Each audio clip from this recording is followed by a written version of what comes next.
Hello friends, welcome to my channel. तो देखिए, Kolkata murder case में एक नया मोड़ आया है, जिसमें कि जो संदीप घोष हैं, आरजीकर मेडिकल कॉलेज के प्रिंसिपल, उनको देर रात गिरफ्तार कर लिया गया है और साथ ही साथ में उनकी मेडिकल जांच भी कराई गई है। और संदीप घोष के अलावा 3 लोगों को और गिरफ्तार किया गया है और उनकी भी जांच की गई है। तो देखिए, इस गिरफ्तारी पर जो मृतिका है, डॉक्टर लेडी डॉक्टर मौमिता, तो उनके परिवार वालों ने थोड़ी सी मतलब राहत आई है उनको। और उन्होंने कहा है कि परिवार वालों ने कि जितने भी लोग इस साजिश में शामिल थे उन्हें कड़ी से कड़ी सज़ा मिलनी चाहिए। तो उन्हें जब तक पूरा सुकून नहीं मिलेगा, जब तक कि सारे अपराधियों को फांसी की सज़ा ना मिल जाए और कड़ी से कड़ी सज़ा ना मिल जाए।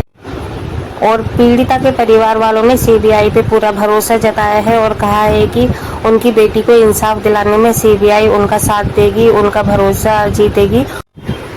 और इसमें एक जो सबसे बड़ा अपडेट है वो भी मैं आपके साथ में शेयर कर देती हूँ कि जब संदीप घोष के घर पे सीबीआई ने और ईडी ने छापा मारा, तो वहाँ पे देखिए जो मतलब आप देखेंगे कि उन्हें वहाँ पे क्या क्या मिला, तो आपकी जो आंखें हैं वो फटी की फटी रह जाएंगी। तो देखिए, जब सीबीआई और ईडी जब संदीप घोष के घर पे छापा मारने के लिए गई, तो वो भी किसी सूत्र ने बताया था, कोई एक चश्मदीद था जिन्होंने बताया सीबीआई को, पुलिस वालों को, कि आप संदीप घोष के घर पे जाएं और वहाँ पर अच्छे से छानबीन करें, तो आपको वहाँ पर एक क्या कहते हैं उसे, तहखाना गुफा मिलेगी, जहाँ पर आपको कुछ सुराग मिलेंगे। तो सीबीआई और जो पुलिस वाले हैं उन लोगों ने पहले भी संदीप घोष के घर पे जाके जांच पड़ताल की थी, लेकिन उन्हें वहाँ पे तब कुछ नहीं मिला। फिर सीबीआई ने एक स्पेशल इन्वेस्टिगेशन टीम मंगवाई और टीम आने के बाद में जब संदीप घोष के घर पर दोबारा से छापामारी की गई, छापा किया गया, अच्छे से इन्वेस्टिगेशन की गई, तो उन्हें बिल्कुल वही वहाँ पे तहखाना मिला जो कि चश्मदीद ने बताया था। तो फ्रेंड्स, मैं आपको बता देती हूँ कि उस तहखाने में क्या था। आपकी जो सुनकर है ना, आपकी रूह कांप जाएगी जो वहाँ पर मिला। तो देखिए, वहाँ पर संदीप घोष के घर पे जो तहखाना था, वहाँ पर उन्हें मिले एक बहुत बड़ा तहखाना और करीब 2000 सूटकेस मिले। और वो भी उन सूटकेसों में जो था वो आप सुनिए, 2000 सूटकेस मिले, जिसमें कि सिर्फ नोट ही नोट भरे हुए थे, यानी कि पैसा ही पैसा था उन सूटकेसों में। तो देखिए, ये क्यों छुपा के रखा गया पैसा, वो भी मतलब एक तहखाने में। अगर ये एक नंबर का पैसा होता, काला बाजारी का पैसा नहीं होता, तो इसे छुपाने की ज़रूरत ही नहीं पड़ती। और इतना पैसा आया कहाँ से, सवाल ये उठता है। तो आपको मैं बताती चलती हूँ कि जब ये जांच पड़ताल हुई, तो इससे ये पता चला कि जो ये पैसा है वो आरजीकर मेडिकल कॉलेज में काला धंधा चल रहा था, मतलब गोरख धंधा जिसे कहते हैं। तो वहाँ पर कुछ सीडीज़ वगैरह भी मिली, कैसेट। और देखिए फ्रेंड्स, मैं आपको ये भी बता देती हूँ कि उन 2000 सूटकेस के अलावा वहाँ पर कुछ मतलब जैसे माइक वगैरह होते हैं और जो लाइटिंग वगैरह है, कैमरे हैं, तो इस तरीके के इक्विपमेंट भी मिले। तो इससे मतलब साफ जाहिर हो जाता है, साफ पता चल जाता है कि वहाँ पे मूवीज़ वगैरह बनाई जाती थी। और देखिए, वाइट अम्ब्रेला का यूज़, जो लाइट होती है उसको सॉफ्ट करने में यूज़ किया जाता है। तो एक हॉस्पिटल में इन सारी चीज़ों की क्या ज़रूरत है।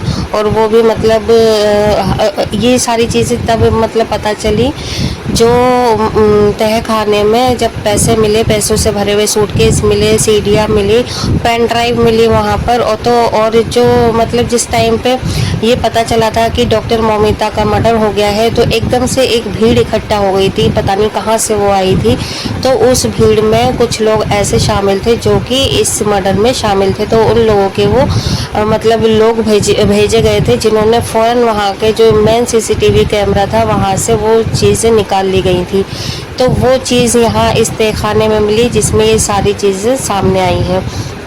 और देखिए, वहाँ पर हो सकता है कि डॉक्टर मौमिता को इस जो गोरख धंधा चल रहा था आरजीकर मेडिकल कॉलेज में, ठीक है, लड़कियों को लेकर और ये सारा वीडियोग्राफी का, तो उन्हें पता चल गया हो और शायद वो इस चीज़ को बताने वाली हो, या मतलब जो संदीप घोष है या जो और बड़े बड़े नाम हैं जो इसमें शामिल हो सकते हैं, जिनको छुपाया जा रहा है, तो वो लोग भी इसमें मतलब फंस सकते थे, इस मतलब कालाबाजारी के धंधे में।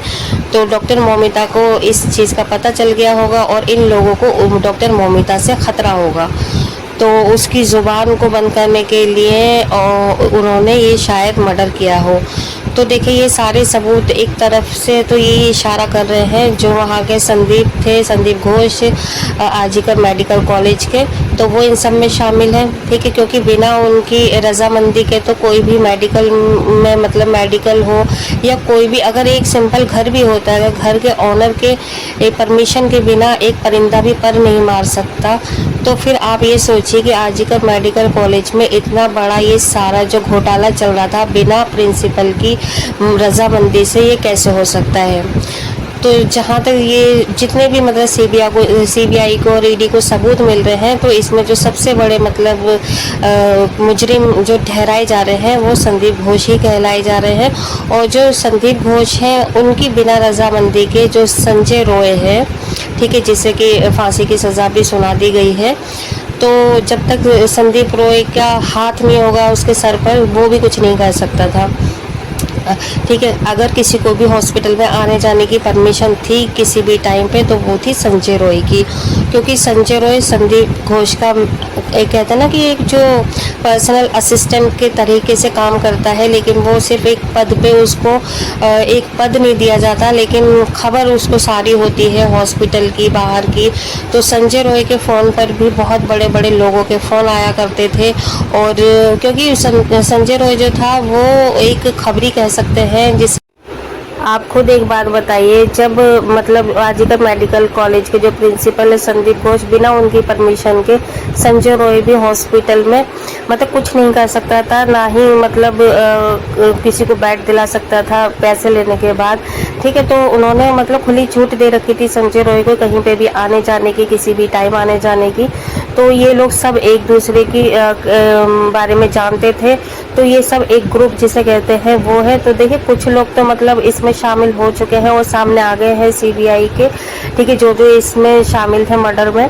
और बाकी जो लोग अभी मतलब खुले घूम रहे हैं जिनका नाम आ नहीं पाया है, हो सकता है कि इसके पीछे और भी कोई बड़े नाम हो, ठीक है, जिनको छुपाया जा रहा है, और इन संजय रॉय को हो सकता है पैसे दिए गए हो। अब ये नहीं पता कि कितने पैसे दिए गए हैं, जिसमें कि फौरन ही ये मतलब जो केस था और जो मर्डर का आरोप था वो अपने ऊपर कबूल कर लिया। तो हो सकता है कि उसे उसका मुंह जो है वो बंद किया गया हो पैसे देकर कि वो नाम ना ले। लेकिन देखिए सीबीआई एक दिन सारी जांच ज़रूर करेगी और हमें भरोसा है सीबीआई की जांच पर, पुलिस की जांच पर, और जितने भी मुजरिम खुला घूम रहे हैं वो सारे के सारे गिरफ्तार ज़रूर किए जाएंगे और एक दिन इन सभी मुजरिमों को सज़ा ज़रूर मिलेगी। तो फ्रेंड्स देखिए, अगर आपको आज का ये वीडियो पसंद आया है तो वीडियो को लाइक शेयर करिएगा। चैनल पर पहली बार विजिट कर रहे हैं तो चैनल को सब्सक्राइब करें। तो मिलेंगे अब नेक्स्ट अपडेट के साथ में, नेक्स्ट वीडियो के साथ में। तब तक आप अपना ख्याल रखिएगा। बाय बाय, अल्लाह हाफिज़।